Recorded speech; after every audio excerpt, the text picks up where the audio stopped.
వచ్చేసింది ధూమ్ ధామ్ ముచ్చట్లు తీసుకొని. బయట మస్తు వర్షం పడుతున్నది కాదన్నల్లా, మీకేలు కూడా పడుతుందా వర్షము? ఇక వర్షం పడితే మనకైతే వేడి వేడి బజ్జీలు కడుపులో ఏ బుద్ధి అవుతుందాయే. సరే ఇక ముచ్చట్లు చెప్తా కదా, మధ్యలో బ్రేకులు తీసుకుంటా కదా, అప్పుడు వేద్దాం తీయూరి 2-3. సరే ఇక ఇప్పుడు కొసరు ముచ్చట్లు ఇచ్చిపెట్టి అసలు ముచ్చట్లు షురు చేసుకుందాం. ఎల్ఎస్ఆర్ గ్రూప్ వారి ఎన్రిచ్ వాటర్ సమర్పించు ధూమ్ ధామ్ ముచ్చట్లు powered by Eshwarappa homeo clinic. ముచ్చట్లు షురు. అసలు అందాల పోటీలు పెడితే రాష్ట్రానికి పెట్టుబడులు వస్తాయి అని చెప్పిన నెత్తిమాసినోడు కనబడితే మాత్రం టన్ననేదంతా ఏమనుకున్నా మంచిదే. అందాల పోటీల పేరు చెప్పి ఆడోళ్ళ నాగం పట్టించుడేంది? పెట్టుబడులు కాదు కదా మన తెలంగాణ పరువును లోకం ముందు తీసుడేంది? ఇగో గిట్లనే ఇప్పుడు గరమైతాన్రా అందరూ. అరే అందాల పోటీల పేరుతోని కొందరు వేస్తున్న ఘనకార్యాలు ఎరకైతుంటే నిజం చెప్తున్నోళ్ళ నాకే బీపీ లేచినట్టు అనిపిస్తున్నది, నెత్తురు మరిగినట్టు అవుతున్నదోళ్ళ. మీరేమనుకున్నా మంచిదే కానీ రేవంత్ సారు లడాయికి వచ్చినా ఇంకా మంచిదే. ఆడోళ్ళ తెరువుకొస్తే మాత్రం నేను అసలు ఊకోనోళ్ళ. అసలు ఏమైంది, ఏంది కథ, అసలు కథ ఏంది, కార్ఖానేంది, పురాగా చూసేసొద్దాం రాండ్రి. తూ గీదా తరిక ఆడవిల కనబడితే ఆట బొమ్మ లెక్క చూసుడేనా? వాళ్ళని బనాయించుడేనా? చీడాయించుడేనా? వాళ్ళకు లేరా ఇంట్లో ఆడోళ్ళు? గింత అద్మానమా కాదోళ్ళ? ప్రపంచ సుందరి పోటీలు మన హైదరాబాద్లో పెట్టిరు. ఇప్పుడెందుకయ్యా? ఓ దిక్కు రైతులు తండ్లాడుతురు, మనకు గంత ఖర్చు అవసరమా అంటే అందాల పోటీలతోని మస్తు పెట్టుబడులు వస్తాయి, రాష్ట్రం మస్తు డెవలప్ అవుతుంది, మన పరపతి ఎడుకో పోతుంది అని చెప్పిరు. మరి ఇప్పుడు ఏమాయే? లోకం ముందు మన తెలంగాణ ఇజ్జత్ అంతా తీసినంత పని తీసిరు కూడా. అందాల పోటీలకు వచ్చిన ఆడోళ్లను మన సర్కారు దాంట్లో ఉన్న పెద్ద మనుషులు ఘోరంగా అంటే ఘోరంగా బనాయించిరట. వాళ్ళను అంగడి బొమ్మ లెక్క చూసిరట. తాపుకోసారి చెవుల గుయ్య పెట్టుడట. ఎంత అవమానం ఇది!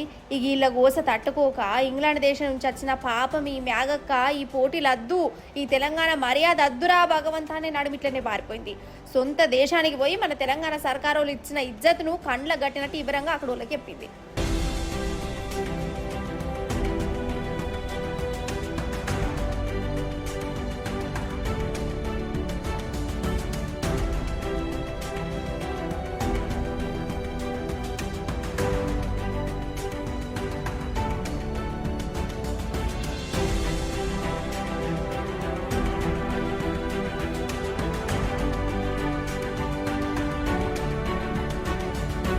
అసలు 70 ఏళ్ల సంధి అందాల పోటీలు నడుతాయి, దునియా అంతటి చేసిరు. కానీ ఏడ కూడా గిసోంటి ఎవ్వరు పర్లేదు. పోటీలకు వచ్చిన వాళ్ళల్లో ఎవ్వరు కూడా నడుమిట్లనే వాపస్ పోలే. కానీ మన కొందరు తెలంగాణ పెద్ద ఆఫీసర్ల ఘనకార్యం సర్కారు పెద్దల తలదిత్త కలలు చేయబట్టి ఇజ్జత్కు దేశం ఇడిచిపోయింది.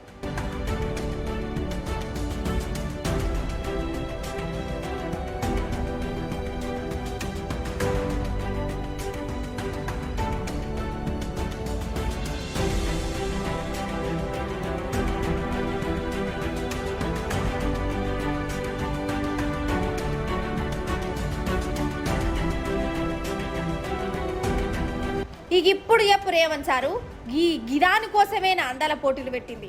అసలు ఎవరి కోసం పెట్టి వీటిని గిదే అర్థమైతే లేదు. వాళ్ళను తెలంగాణ అంతా గిర్ర తిప్పిరు. ఏమనంటే తెలంగాణ మర్యాద అన్నారు, మన ఆడపడుసులతోని వాళ్ళ కాళ్ళు గడిగిచ్చిరు. గట్లెట్లుంటుంది అంటే అది కూడా తెలంగాణ మర్యాదని అన్నారు. కానీ ఆ అందగత్తల మనసును దిల్కుష్ చేసి వీళ్ళు కళాపోషణ చూపిస్తారు అనుకోలే. నా మాట కటువుకున్నా మంచిదే. వాళ్ళు చేసిన కథ అంతా ఆ ఇంగ్లాండ్ ఆమె బయట పెట్టినాక నా గిట్టెను కోపం వస్తాను. మరి అసలు కథ అంతా చౌమహల్ల ప్యాలెస్లోనే నడిచిందట. ఆడ పెట్టిన దావతులనే పాపం ఇళ్లను మస్తు సతాయించిరట ఒక్కొక్కరు.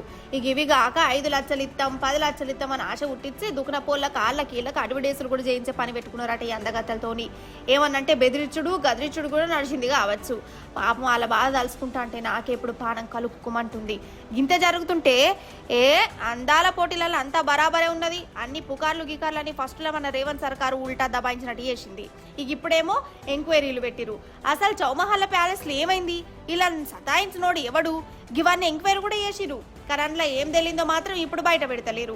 ఎందుకు కావచ్చు అంటే ఎవరెవరు తప్పున్నదై ఉండాలి. ఎవరి కోసం దాస్తురా ఎంక్వైరీని? కాతకున పడెత్తు. పెట్టుబడులు అని చెప్పి మన తెలంగాణ ఇజ్జత్ తీసి కుప్పబెట్టే గింత శిల్లరేషాలు చిచోర పనులు చేసేటోళ్ళు ఉన్నారని ఎరికైనాక ఇక అత్తరా పెట్టుబడులకు. విశ్వనగరం అని పేరు పోయిన మన హైదరాబాద్ పేరును మాత్రం బర్బాద్ చేసి పడేసిరు. అటు ఇటు చేసి బట్టలు ఉతుక్కోవాలనంటే ఎట్లు ఉతుక్కుంటారో అలా చెప్పుండ్రి. గదేం దిక్కుమాలిన ప్రశ్న మల్లీశ్వరి అని అంటారా? అయితే వికారాబాద్ జిల్లా తాండూర్లనొల్ల ఒక మహానుభావుడు ఉన్నాడు. ఇక బట్టలు ఎట్లు ఉతకాలి, ఎట్లా విండాలి, ఏడారేయాలి, ఇవన్నీ ప్రపంచానికి కొత్తగా వింతగా వెరైటీగా చేసి చూయించిండు. జర మీరు కూడా చూసి తరించుండ్రమ్మా, ఎందుకైనా మంచిది. చూడురి ఈ గోగి అన్ననే కొత్త కొత్తగా ఇంతగా బట్టలు ఉతికేది.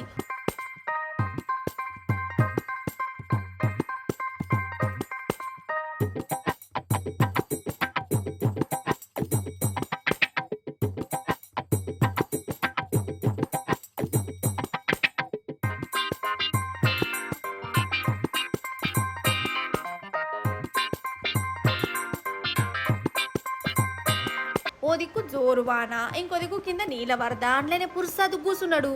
ఆగో ఇక ఇప్పుడు ఆ అంగిని పెట్టిండు. ఆగో అంగి జాడిస్తాండిగా. ఓ దిక్కు వాన పడితేనే ఉన్నది, నేనేమో వరదలనే జాడిస్తాడు. తెలివి కల్లోడు కదా, ఇంకా ఈ వానల్ని అంగిని ఆరేసాడు ఎందుకని మంచి దొడుక్కున్నాడు. అంగి ఎండినట్టున్నది అంతేనానే. ఆగో ఇంకా ఫోజు చూడ ఫోజు.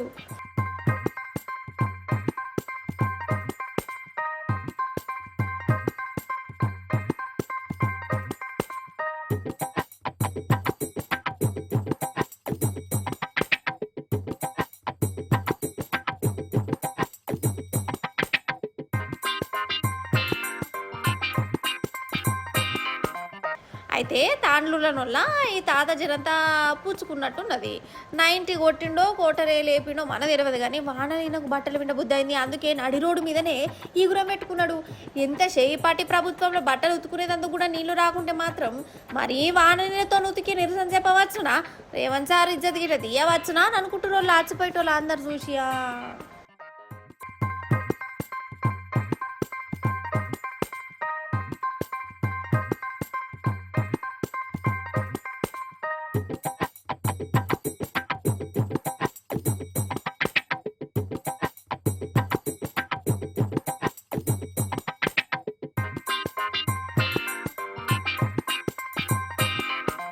ఇప్పుడు మనం రైతుల గురించి చెప్పుకోవాలల్లా.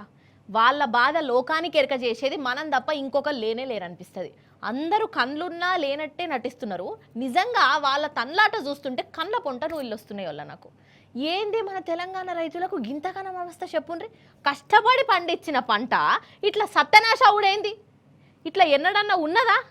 మీ వడ్లు కూడా దడిచినాయా లేదా? రాష్ట్రం అంతా చూడుండ్రి ఎట్లున్నదో పరిస్థితి. ఇప్పుడు నేను రైతుల గురించి మాట్లాడి తీరుతా.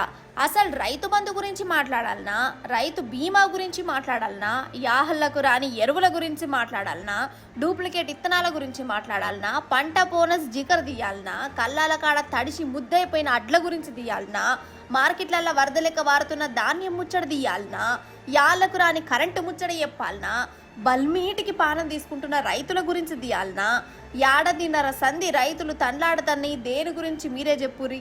గోసపడని రోజేది మీరే చెప్పుండ్రి.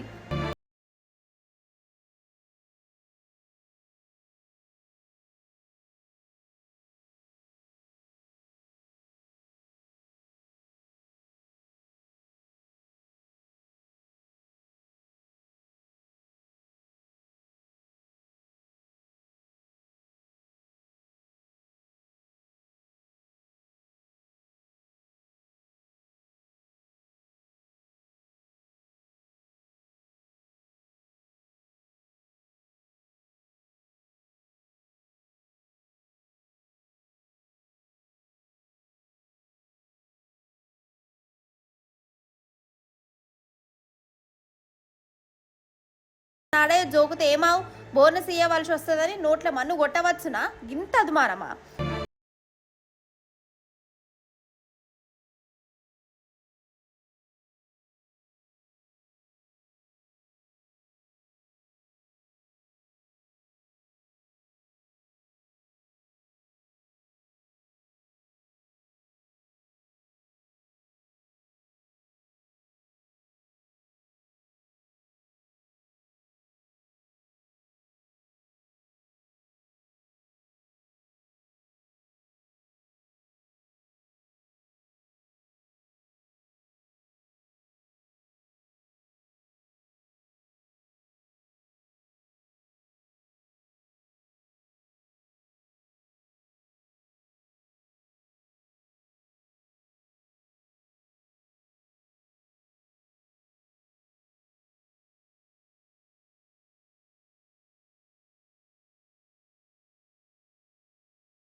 కానీ సినిమాల దాంట్లో ఏదో పంచాయతీ నడుపుతారన్నట కదా వాళ్ళ అసలు అయితే ఆంధ్రాలో జగనన్న ప్రభుత్వం ఉన్నప్పుడు పవన్ కళ్యాణ్ సినిమాలు విడుదలవుతున్నప్పుడల్లా 10 రూపాయల టికెట్ పంచాయతీ నడిచేది కదా.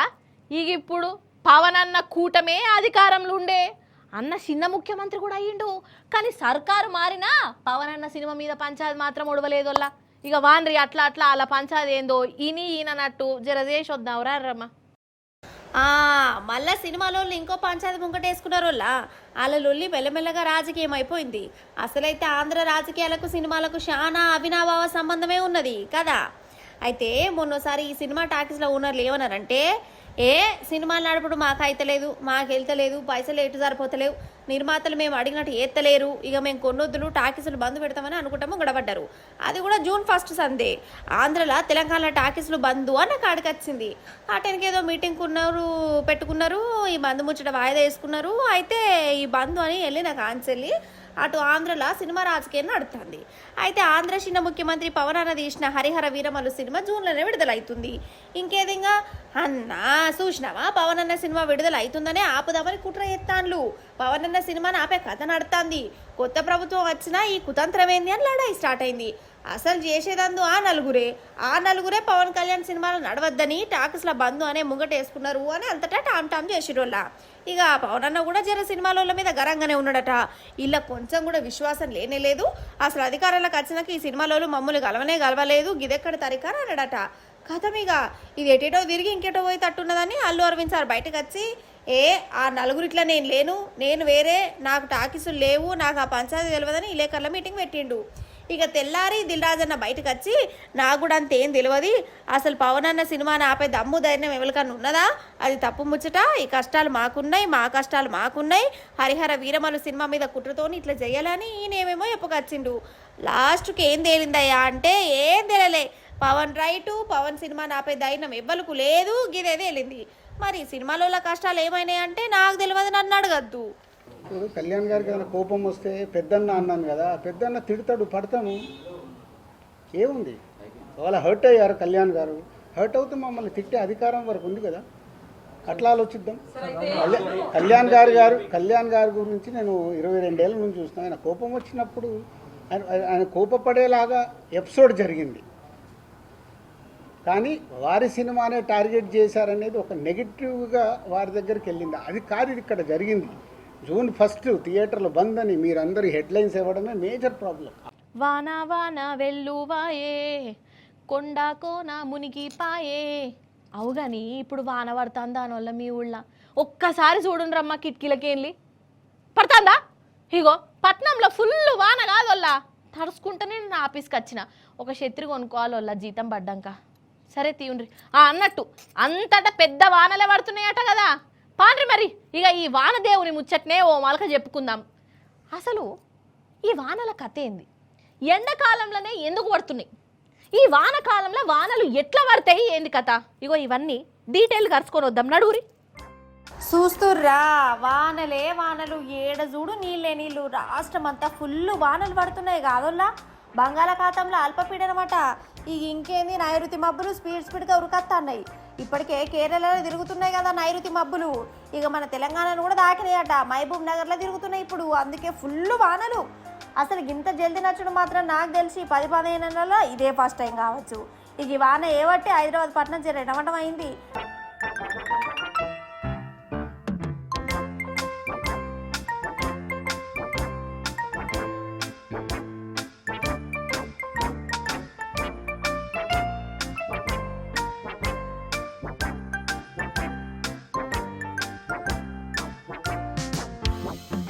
ఇక బొంబాయి అయితే మునిగిపోయింది అన్నట్టు అనిపించింది నాకైతే. అసలు ఆడ ఉత్తపచ్చి వాన కాదు, భారీలకే భారీ వాన. 107 ఏళ్లలో ఎన్నడూ కూడా గిసుంటి వాన వాళ్ళేదట. ఇక ఎప్పురి కథ మొత్తం మునిగిపోయింది. బస్సులు, బండ్లు, కార్లు అన్ని నీళ్ళలో పడవ లెక్క కనబడ్డాయి. ఇక జనం అవస్థనైతే చెప్పవశం కాదు. ఇగో ఈ మెట్రో రైల్ స్టేషన్ చూడు ఎట్లయిపోయిందో, పట్నం అంతా ఆగమాగం అడవడిది.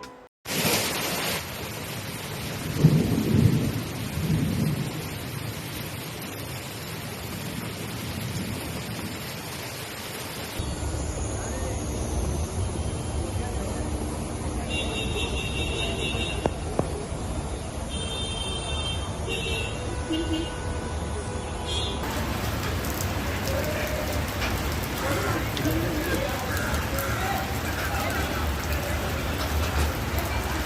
అన్నట్టు మన తెలంగాణలో ఇంకో 4-5 రోజులు గిట్లనే వానలు పడతాయి అన్నుల్లా. కొన్ని జిల్లాలల్లో పెద్ద వానలు కూడా పడతాయి. జర పైలం ఉండాలని వాతావరణ పోలు చెప్తున్నారు. మరి జర పైలం ఎందుకన్నా మంచిది. అసలు నాకు తెలియక అడుగుతా, ఈ సర్కారు కొలువులు చేసేటోళ్ళకు జీతాలు రావా అనాల చెప్పుండ్రి. ఏందో మంది మీద పడి పీక్క తింటారు. అరే ఏ పని చేయాలనన్నా లంచమే, అన్ని చక్కగా ఉన్నా లంచమే, చక్కగా లేకున్నా లంచమే. అసలు జీతం కోసం కంటే ఈ లంచాల కోసమే కొలువులు చేస్తన్నట్టు కొడుతుంది. అగో మళ్ళా దొరికిర్రు ఈ లంచగొండులు. పాండ్రి వాళ్ళనో మల్క జర గట్టిగానే అరుచుకొని వద్దాం నడువురి. అరుణక్క, ఓ అరుణక్క, అయ్యో గట్ల ముఖం మార్చుకుంటువి, బాధ అవుతుందా అక్క? మరి నీకు లంచాలు ఇచ్చేదానికి ఎంతమంది తండ్లాడిరు కావచ్చక్క? సినిమా సమజైంది కదా నొల్ల. అసలైతే నేను మన ఆడోళ్ళు తప్పు చేస్తే కూడా చూడనట్టే ఉంటా. ఎందుకులే బదనామా అనుకుంటా. మరి ఊకుంటున్నా కదా అని మరీ అద్మానం కూడా చేయొద్దు కదా. ఈ అరుణక్క ఖమ్మంలో సబ్ రిజిస్టారు. అయితే ఒక అన్న ఆయన్ను కొడుకు పేరు మీద సొంత భూమిని రిజిస్ట్రేషన్ చేద్దామని ఆఫీస్కి వచ్చిండు. మేడంని అడిగిండు, షలార కూడా తీసిండు. మరి మేడం దస్తఖత్ చేస్తే అయిపోతుంది కదా. అన్ని చక్కగున్నా కానీ మేడం గారికి లంచం కావాలన్నట. ఇక ఎప్పురి కథ. అది కూడా 50,000 ఇస్తేనే నేను సంతకం చేస్తా, లేకుంటే లేదు అన్నది. లాస్ట్కు 30,000కు బేరం కుదిరింది. ఆ అన్న 30,000 తీసుకొచ్చి ఇగో ఈ పక్కకున్న ఆయన నెత్తి మీద పోసిండు. ఈయన ఎవరంటే డాక్యుమెంట్ రైటర్ రమేష్ అట.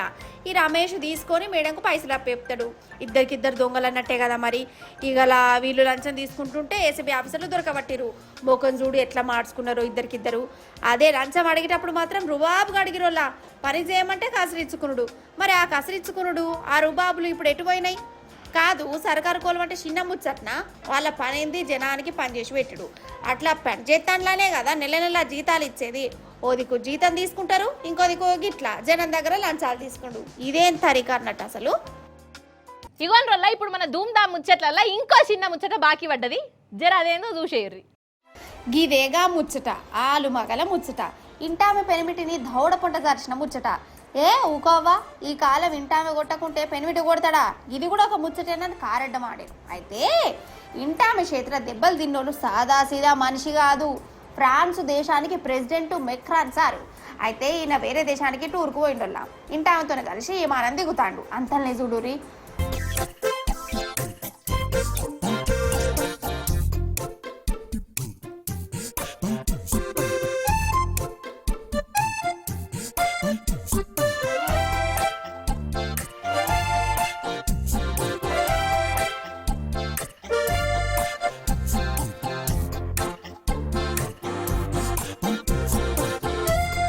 గోషేంప పొంటి జరిచిరు కదా. ఎవరో కాదు ప్రెసిడెంట్ సార్ వారి భార్యనే కోపంలోనే కొట్టినట్టున్నది. మరి ఏం కోతి పని చేసిండో మనకు తెలియదు. ఇక దెబ్బ తిన్నాక అసలు ఏమన్నా ఆస్కార్ లెవెల్ యాక్టింగ్ చేసిండ ఈ అధ్యక్షుల వారు. అగో నవ్వుకుంటే ఏం కావాలన్నట్టే వస్తుడు చూడు. చూసిరా అసలు విమానం దిగేటప్పుడు ఇట్లా కొడితే మరి రోజు వీళ్ళింట నడిచి రామాయణం ఎట్లున్నదో మీ ఆలోచనలకి ఇచ్చి పెడుతున్నా నేను. అయితే ఇప్పుడు నాకు అర్థమైంది ఏంటంటే, దేశానికి ప్రధానైన అధ్యక్షుడైన ఇంటామె ముంగట మాత్రం పిల్లే మియావ్ మియావ్ అనవలసిందే. మనకాన్నే కాదు లోకమంతా కథ గట్లనే ఉన్నట్టు కొడుతుంది కదా మీకైతే.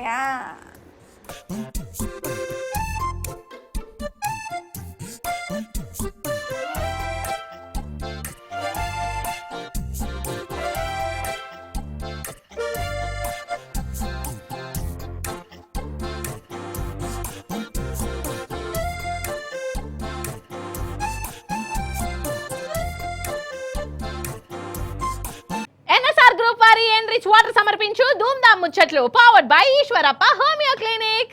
ఇవన్నట్టోళ్ళ అయ్యాలటి ముచ్చట్లు. మళ్ళీ రేపు వచ్చేటప్పుడు ఇంకిన్ని ముచ్చట్లతో కలుస్తా. అప్పటిదాకా మీరైతే చూస్తూనే ఉండు టీ న్యూస్. నేను ఉంటా మరి. నమస్తే, టాటా.